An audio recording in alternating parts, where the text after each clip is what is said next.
Saaxiibayaal, faalladan waa qaybtii labaad ee aan ugu talagalnay inaan idinkugu soo gudbinno xogaha iyo macluumaadka la xidhiidha mashaariicda Turkiga uu ka fulinayo haatan gudaha Soomaaliya. Ciddii horay u soo dhegaysatay faalladeenantii ka horreysay waxay si dhammaystiran u heli doontaa dhammaan xogahaas. Muddo ka badan 5 sano ka hor ayuu Turkiga soo ambaqaaday shaqada mashruuca Space-Bolt-ga oo sida la sheegay ay ku baxayso lacag gaaraysa $1 bilyan, waxaana wejigii koowaadba la isticmaalay maalgelin gaaraysa $350 milyan. Waa sida ay daabaceen warbaahinta Turkiga. Madaxweyne Rajab Tayyip Erdogan ayaa ku dhawaaqay sanadkii 2021 in qorshaha Turkiga ee ah inuu ku duldego dayaxa marka la gaaro 2023, wuxuuna sidaa ka sheegay shir jaraa'id oo uu qabtay horraantii bisha Febraayo 2021, xilligaas oo lagu guda jiray xafladdii furitaanka barnaamijka hawada sare ee qaranka dalka Turkiga. Warbixinta MEE oo soo xiganaysa ilo Turkiya ayaa lagu sheegay in dowladdu ay qorsheynayso inay dhisto goob gantaallada casriga ah ee dheereeya laga soo rido gudaha Soomaaliya.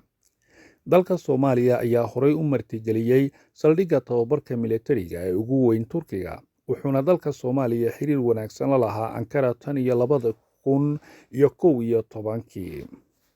Xisaabinta qabyada ah ee dowladda waxay soo jeedinaysaa in bilowga dhismaha iyo dayactirka dekedda hawada sare ee Soomaaliya ay ku kici doonto in ka badan $350 milyan.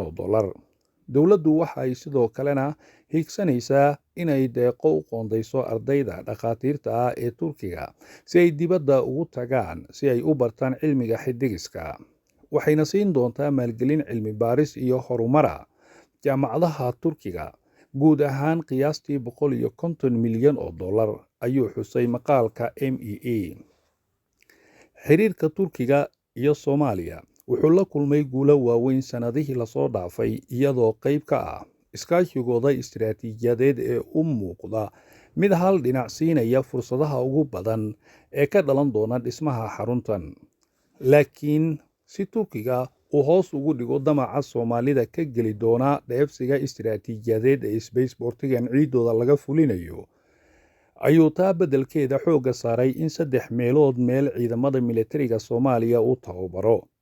Waana libin markasta uu Turkiga ku qanciyo madaxda iyo dadka Soomaalida si ay hab dabacsan ugu hoggaansamaan fulinta mashaariicda uu ka fushanayo gudaha ciidda Soomaaliya, biyaha iyo hawada sare ee dalka.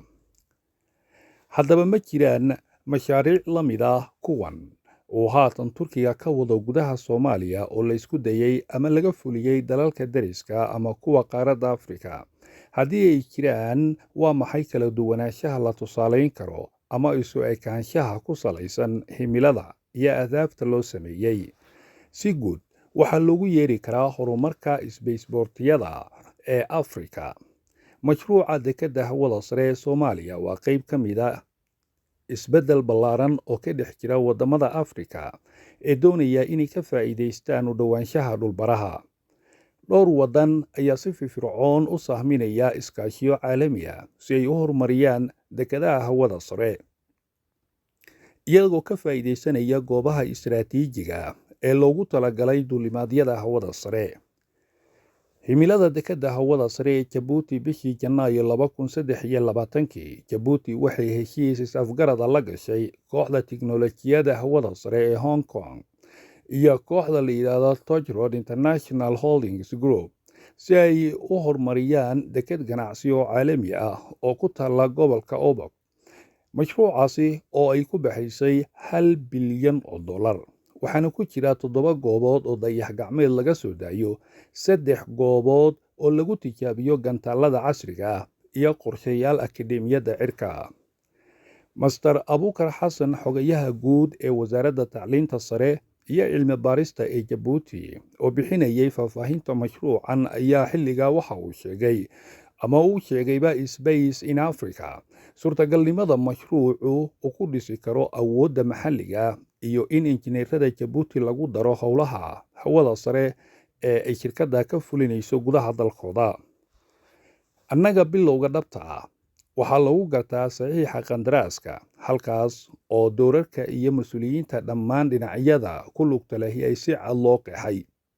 suurtagalnimadana la xaqiijiyey gobolka Obok waa goob aad u fiican, waxaan haysanaa qaab dhismeedka sharciga ah ee lagama maarmaanka ah si loo taageero maalgashiga noocaas ah. Si kastaba ha ahaatee, waxaan sugaynaa dhammaystirka faahfaahinta qandaraaska. Waxaan ku tiirsannahay khuburo si ay u qiimeeyaan goobta loo soo jeediyey marxaladdan, ayuu sheegay Master Abukar Xasan.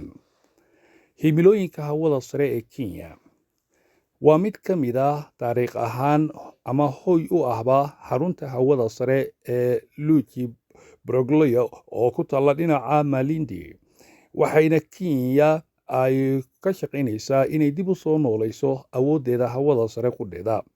Iskaashiga Talyaaniga iyo Kenya wuxuu hiigsanayaa inuu goobtaasi u horumariyo xarun lagu soo bandhigo dayax-gacmeedyada yaryar si loo daawado dhulka, gaar ahaana la socodka isbeddelka cimilada. Qorshayaasha ayaa sidoo kale la socda si loo dhiso boos weyn oo istiraatiiji ah oo loogu talagalay dekedda hawada sare, kaas oo laga yaabo in lagu sameeyo iskaashi wadajir ah oo lala yeesho mid ka mid ah howlwadeennada xulufada la'ah ama hindise Kenyaan ah oo madax bannaan. Soo jeedinta Ruushka ee dekedaha hawada sare ee Afrika waa mid iyana mudan xusid gooni ah. Ruushku wuxuu soo jeediyey in la dhiso dekedaha hawada sare ah oo ku yaala waddamada saaxiibada la'ah oo ay ku jiraan Algeria, Koonfur Afrika iyo Zimbabwe. Sidaa laga soo xigtay Roscosmos, goobahan gaar ahaana kuwa u dhow dhulbaraha waxaa lagu qiimeynayaa inay yihiin kuwo firfircoon iyo faa'iidooyinkooda istiraatiijiyadeed. Xawaaraha wareegga dhulbaraha ayaa si weyn u kordhiya awoodda rarka, wuxuuna yareeyaa baahida shidaalka gantaallada. Haddaba warbixinta waxaad sugtaan waa xogaha kale ee muhiimka ee la xiriira isla mashruucan oo aan ku soo gudbin doonno halkan si ay dadweynaha Soomaaliyeed uga helaan faham iyo ogaal dhammaystiran.